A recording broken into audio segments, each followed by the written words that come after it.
میرا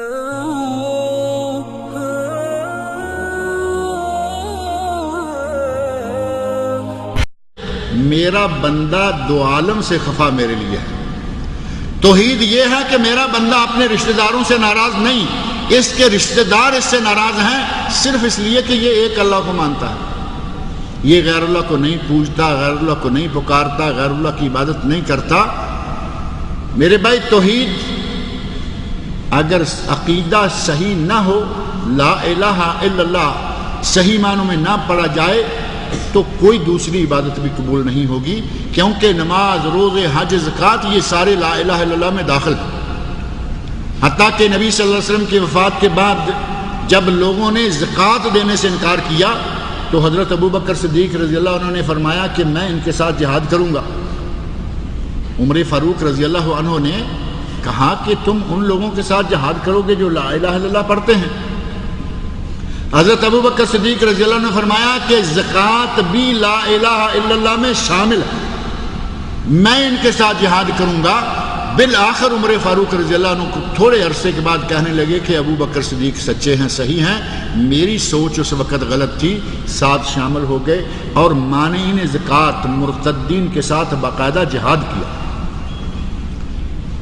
زکوٰۃ دینا لا الہ میں شامل ہے، نماز پڑھنا لا الہ الا اللہ میں شامل ہے، اور نبی صلی اللہ علیہ وسلم فرماتے ہیں امرت ان اقاتل الناس حتی یقولوا لا الہ الا اللہ، مجھے یہ حکم دیا گیا ہے کہ میں لوگوں کے ساتھ جہاد کرتا رہوں جب تک کہ سارے لوگ لا الہ الا اللہ پکارنا نہ شروع کر دیں۔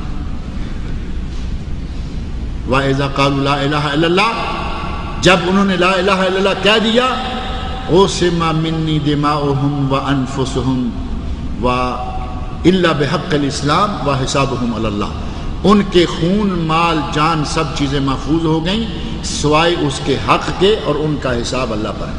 لا الہ الا اللہ اگر کوئی نہ پڑھے، صحیح اس پر نہ چلے، تو نبی صلی اللہ علیہ وسلم فرمایا میں اس کے ساتھ جہاد کروں گا۔ غرض یہ کہ لا الہ الا اللہ کو دل سے پڑھنا چاہیے، اس کے معنی مفہوم کو سمجھیں۔ زبان سے کہہ دیا لا الہ الا اللہ، اٹھتے بیٹھتے کہہ دیا لا الہ الا اللہ، اس کا معنی بھی سمجھیں۔ لا الہ الا اللہ کہنے کے بعد اب آپ کو ہر دوسری چیز سے بچنا ہے، ہر دوسری چیز سے وَاجْتَنِبُوا الطَّاغُوتَ، باقی چیزوں سے اجتناب کرنا ہے۔ اور طاغوت کیا ہے؟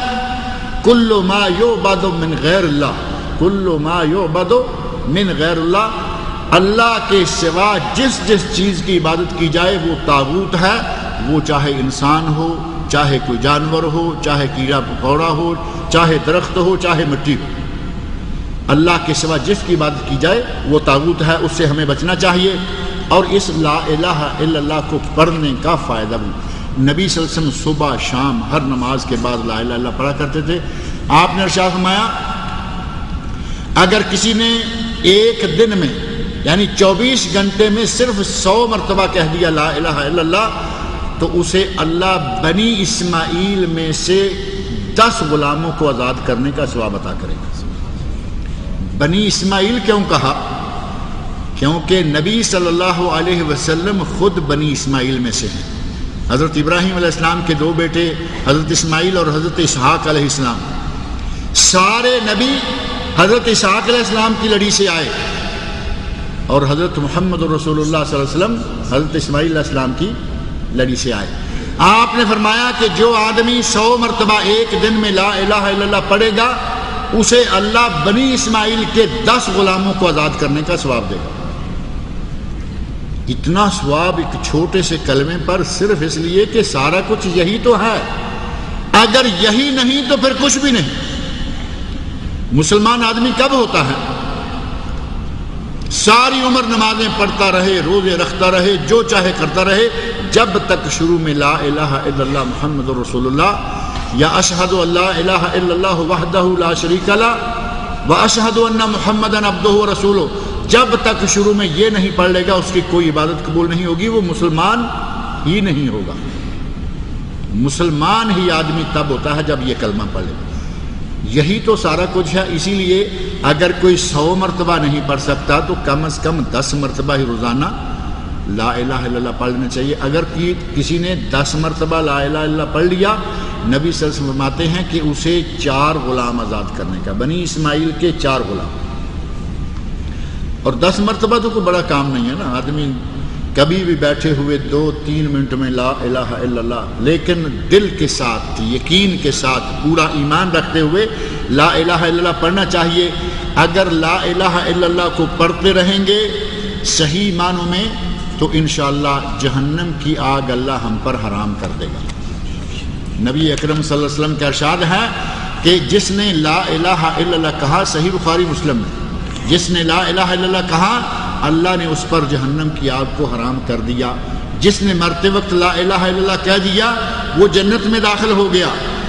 اور تمام انبیاء یہی کہتے آئے، ہمارے نبی حضرت محمد رسول اللہ صلی اللہ علیہ وسلم نے بھی یہی کہا. اور مرتے وقت اگر صحیح معنوں میں اگر کسی نے یہ کلمہ پڑھا ہوا ہے تو لا الہ ملے گا. مرتے وقت لوگوں کے بڑے سب سے اگر صحیح معنوں میں یہ سوچا جائے تو سب سے خطرناک وقت انسان کی زندگی میں وہی ہوتا ہے جب موت قریب آتی ہے. موت کے دروازے پر انسانیت کیا کیا کچھ کرتی ہے، 1-2 نہیں بے شمار مثالیں موجود ہیں. ایک آدھ اشارہ میں نے کیا ہے. کوئی کہتا ہے شراب لاؤ، لوگوں نے کہا کلمہ پڑھو، کہتا ہے جام لاؤ. شیخ حریفی نے اپنی کتاب میں ذکر کیا کہ آدمی کو کہا جا رہا ہے کلمہ پڑھو، ساری عمر کا شرابی تھا تو کہتا ہے جام لاؤ. کہا کلمہ پڑھو، کہتا ہے کوئی اچھا سا گانا سناؤ. کوئی کہہ رہا ہے آنے دے 2 آنے دے 4. اور کسی کو موت آتی ہے اتنے اعزاز کے ساتھ کہ اسرائیل ملک الموت پوچھ رہا ہے کہ مجھے اللہ نے آپ کی جان لینے کے لیے بھیجا ہے، لے لوں. اور کسی کے پاس ملک الموت آیا، صحیح بخاری میں واقعہ موجود ہے اور بڑا عجیب سا واقعہ ہے. اور اس کے عجیب ہونے کی وجہ سے بعض لوگوں نے اس حدیث کا انکار کر دیا. بعض بڑے بڑے نام ہیں.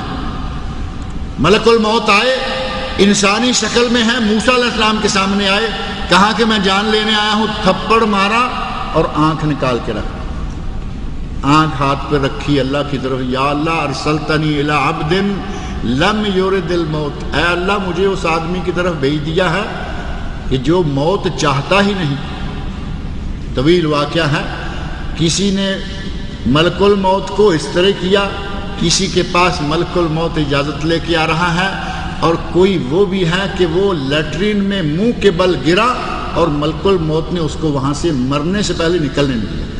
معلوم ہے نا آپ کو برصغیر کے ایک آدمی تھا، مرزا غلام احمد قادیانی، نبی صلی اللہ علیہ وسلم کی نبوت و رسالت پر ڈاکہ ڈالنے والا، مدعی نبوت، جھوٹا نبی.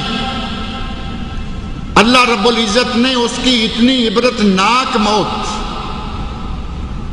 شیخ الاسلام مولانا ثناء اللہ امرتسری رحمۃ اللہ علیہ کے ساتھ مباہلہ کیا، کہا کہ میں سچا ہوں.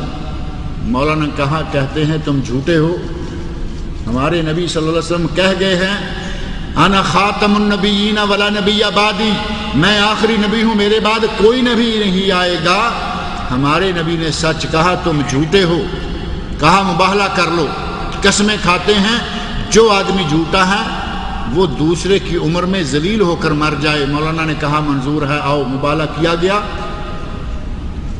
مولانا ثناء اللہ رحمۃ اللہ علیہ 10 سال اس جھوٹے نبی کے بعد زندہ رہے، اور یہ لیٹرین میں گیا، وہیں گرا، وہیں مر گیا. اللہ رب العزت کی توحید کو صحیح معنوں میں اگر کسی نے قبول کیا ہے اسے عزت و احترام کے ساتھ موت آئے. نبی صلی اللہ علیہ وسلم ارشاد آتے ہیں کہ برے کی موت ایسے آتی ہے جیسے کانٹے دار جھاڑیوں کے اوپر ململ کا کپڑا بچھا کر ایک کونے سے کھینچا جائے تو وہ تار تار ہو جاتا ہے. برے کی موت اس طرح. اور نیک کی موت کیسے بتایا؟ فرمایا نیک آدمی کی موت یوں آتی ہے کہ مشکیزہ پانی کا لڑکا ہوا ہے، نیچے سے اس کا منہ کھول دے تو فر پانی نکل جاتا ہے. ایسے ہی نیک آدمی کی موت آ جاتی ہے. اللہ رب العزت سے دعا ہے کہ وہ مجھے اور آپ لوگوں کو نیکوں کی موت مارے. مرتے وقت ہماری زبان سے کلمہ لا الہ الا اللہ محمد رسول اللہ جاری ہو، اور اے اللہ ہمارا خاتمہ بالخیر ہو. اگر توحید کو صحیح معنوں میں اگر اپنا لیا جائے تو انشاءاللہ اللہ اس کا یہ پھل ہمیں ضرور عطا کرے گا. اللہ رب العزت ہمیں پکا سچا توحید کو ماننے والا